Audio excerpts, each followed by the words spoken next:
আপনি চা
কিভাবে সতর্ক থাকতে হবে সাজেশন দিন গুরু।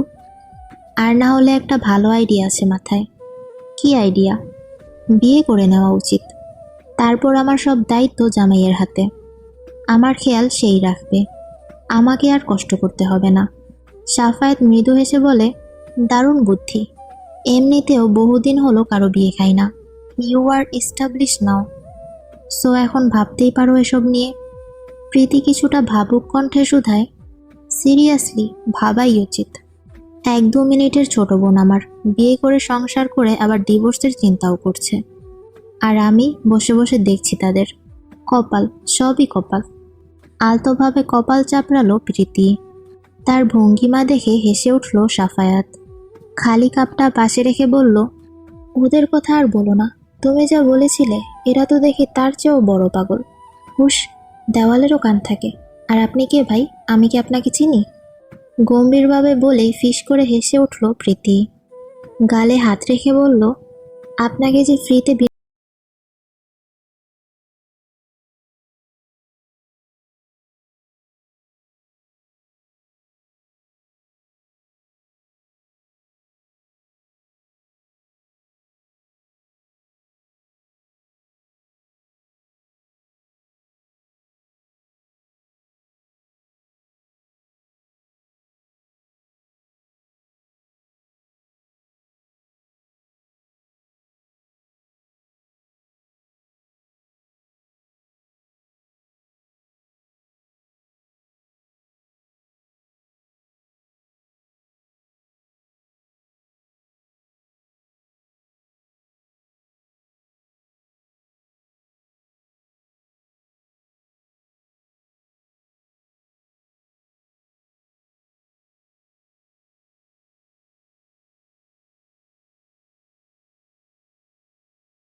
স্মার্ট তোমাকে?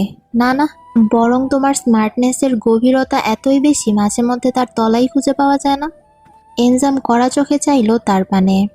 পাশে দাঁড়ানো প্রণয় খুবই বিরক্ত তাদের কথাবার্তায়। মাথায় হাত রেখে একটু উচ্চ স্বরেই বলে, উফ, থামো তোমরা, আমাকে আগে ঝিলিমিলি বেলুন কিনে দাও।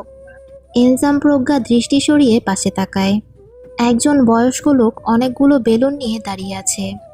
লোকজন আসছে ছবি তুলতে। কেউ কেউ কিনেও নিয়ে যাচ্ছে বেলুন। এনজাম গাল ভরে হেসে কোলে তুলে নেয় প্রণয়কে। আঙুল ধারা বেলুনের দিকে দৃষ্টি করে বলে, এগুলো? হ্যাঁ হ্যাঁ, ঠিক আছে চলো। এনজাম পা বাড়ানোর পূর্বেই প্রজ্ঞা এসে দাঁড়ায় তার পাশে। মুখ গোমড়া করে বলে, আমাকেও। এনজাম ঠোঁট কামড়ে হাসল। এক হাতে প্রণয়কে ধরে অন্য হাতে প্রজ্ঞার কাঁধ জড়িয়ে ধরে বলল, আপনি না ওয়ার্কিং উইমেন, নিজেই কিনে নিন, আমার কাছে যাওয়ার কি আছে। প্রজ্ঞা বোতা নজরে চেয়ে শুধায়, এগুলো নিজেরা কিনতে হয় না, প্রেমিকেরা গিফট করে। যেহেতু আমার কপাল পোড়া, প্রেম করার বয়সে বাচ্চা পালছি, তাই বর হিসেবে তোমার দায়িত্ব এটা। এনজাম ফিসফিসিয়ে জানায়, আমি কিন্তু তোমার ফিউচার এক্স। প্রজ্ঞা তারই কথা ঘুরিয়ে বলে, বর্তমান তো, এতেই চলবে। এই আপনি সরুন, অন্যদিকে যান। কেন? ভ্রু কুঁচকে বলল সাফায়াত। প্রীতি উঠে দাঁড়িয়ে তাড়া দিয়ে শুধায়, বুঝতে পারছেন না কেন? প্রজ্ঞাকে জানতে দেওয়া যাবে না যে আপনি আমার অনেক দিনের পরিচিত। জাস্ট আমিই চিনি আপনাকে, এইটুকুই। তাই দেখা হলে এমন একটা ভাব ধরবেন যেন আপনি একা এসেছেন, আর আমাকে একদম চেনেনি না। সাফায়াত এসব লুকোচুরি কথা শুনে বিরক্ত হলো বেশ। তবুও প্রীতির কথা রেখে একটু দূরে গিয়ে বসলো। এনজাম দুটো বেলুন কিনে দিল বউ বাচ্চাকে। দিন শেষে দুটোই হবে প্রণয়ের। প্রজ্ঞা তো এমনিই চেয়েছে। প্রীতি সর্বপ্রথম ধরা পড়ল প্রণয়ের নজরে। খাম্মিকে দেখা মাত্রই প্রণয় চিৎকার দিয়ে ডেকে উঠল। বাবার হাত ছেড়ে ছুটে এলো রীতিমতো। প্রীতি নিজেও এগিয়ে গিয়ে জড়িয়ে ধরল ভাগ্নিকে। ছেলেটা তার সবচেয়ে আদরের। ছোট থেকে কোলে পিঠে বড় করেছে যে। প্রণয় হুট করে ছুটে যাওয়ায় একটু ভয় পেয়েছিল প্রজ্ঞা। পর মুহূর্তে প্রীতিকে দেখে হাঁফ ছেড়ে বাঁচল। প্রীতি ততক্ষণে প্রণয়ের দু গালে একাধিক চুমু খেয়ে বলে, ওরে আমার প্রাণ, কেমন আছিস? আমি রাগ করেছি, তুমি কল দাও না আমাকে। প্রীতি ঠোঁট উল্টে শুধায়, সরি সোনা, খাম্মি ব্যস্ত ছিলাম খুব। প্রজ্ঞা এনজাম এসে হাজির হলো তার সামনে। প্রীতি তাদের দেখেই হাসি মুখে বলে, বাবা, ঘুরতে এসেছো নাকি? প্রজ্ঞা এগিয়ে এসে বলে, তুই এখানে কি করিস, তাও একা একা? আর কাকে নিয়ে আসবো, আমার কি তোর মতো লেজ আছে? এনজামের দিকে তাকিয়ে বলে সে। আপনি দূরেই থাকুন ভাই সাব, নেমো খারামির একটা সীমা থাকা উচিত। প্রয়োজন ফুরিয়ে গেলে আর কোনো খবরই নেই। বাহ। এনজাম শালিকার অভিমানী কণ্ঠ শুনে বলে, আরেকটা উপকার করে দাও, সঙ্গে করে এটাকেও নিয়ে যাও, একদিনের জন্য শান্তিকে ফিরিয়ে আনি। প্রজ্ঞা তার পানে চেয়ে ভ্রু কুঁচকে বলে ওঠে, শান্তিকে? মাই ফিউচার, তোমার পরে সেই আসবে জীবনে। প্রজ্ঞা কড়া চোখে তাকাতেই মুখ ফিরিয়ে নেয় সে। প্রীতি বেশ কিছুক্ষণ যাবৎ কিছুটা দূরে দাঁড়িয়ে থাকা তিনজন ছেলে মেয়েকে লক্ষ্য করছিল। দুজন মেয়ে, একজন ছেলে। ছেলেটির মুখ ঠিকঠাকভাবে বোঝা যাচ্ছে না। বারে বারে তারা তাকাচ্ছে এদিকেই। প্রীতি প্রজ্ঞার বাহুতে একটু খোঁচা দিয়ে বলে, I know Preeti is so pretty. তাই বলে মেয়েরা তাকিয়ে থাকবে কেন? কোনো সমস্যা আছে নাকি এদের? প্রজ্ঞা তার দৃষ্টি অনুসরণ করে সামনে তাকায়। মেয়ে দুটো তখনই ধীরে ধীরে এগিয়ে আসে তাদের দিকে। আশেপাশে কিছু পরোয়া না করে প্রীতির উদ্দেশ্যে জিজ্ঞেস করে, একটু কথা বলা যাবে আপু? প্রীতি বাকিদের দিকে এক নজর তাকিয়ে বলে, জি বলুন। আপু, আপনি কি সিঙ্গেল? হৃদয় কুঁচকে আসে প্রীতির। বলা নেই কওয়া নেই, এসব কি জিজ্ঞেস করছে? প্রজ্ঞা এবং এনজামও অবাক হয়ে চাইল একে অন্যের দিকে। প্রীতি তাদের বিপরীতে জিজ্ঞেস করে, কেন? দুজনের মাঝে একজন মেয়ে মিটিমিটি হেসে বলে, বুঝতেই তো পারছেন আপু, যদি আপনার কোনো কন্ট্যাক্ট নাম্বার দেওয়া যেত আর কি। আসলে বন্ধুর তরফ থেকে এলাম তো। পেট ফেটে হাসি এলো প্রীতির। এ জীবনে সে প্রেম প্রস্তাব কম পায়নি, তাই বলে এভাবে। এনজাম প্রজ্ঞা অতি কষ্টে হাসি আটকালো নিজেদের। এনজাম বুদ্ধিমানের ন্যায় বলে উঠল, কোন বন্ধু, তাকেই আসতে বলুন। আপনাদের কেন নম্বর দিব? এদিকে আমরা ওর গার্জিয়ানও আছি। সরাসরি কথা বলুন, ভেবে দেখি আমরাও। প্রজ্ঞা অবাক চোখে তাকিয়ে রয়। এই ছেলে আবার কি বলছে? অন্য মেয়েটি এবার চোখ নামিয়ে বলে, আসলে সে একটু পপুলার মানুষ তো, তাই আর কি, কেউ দেখে নিলে সমস্যা হতে পারে। ওহো, ভালো তো। তা নামটা বলুন, দেখি আমরাও চিনি কিনা তাকে। উৎসাহী কণ্ঠে জিজ্ঞেস করলো প্রীতি। মেয়ে দুটো একে অপরের দিকে তাকিয়ে জানায়, চিনে থাকবেন হয়তো, নাম তার বাবু বাহাদুর। 2 সেকেন্ড চুপ করে থেকে প্রজ্ঞা হুট করেই লাফিয়ে উঠে বলল, টিকটকার টিকটকার। আসসালামু আলাইকুম এভরিওয়ান, গল্পটা কেমন লাগছে অবশ্যই কমেন্টে জানাবেন, এবং যদি ভালো লেগে থাকে আর পরবর্তী পর্ব দেখতে চান তাহলে লাইক সাবস্ক্রাইব ফলো করে পাশেই থাকবেন। আল্লাহ হাফেজ, দেখা হচ্ছে পরবর্তী পর্বে।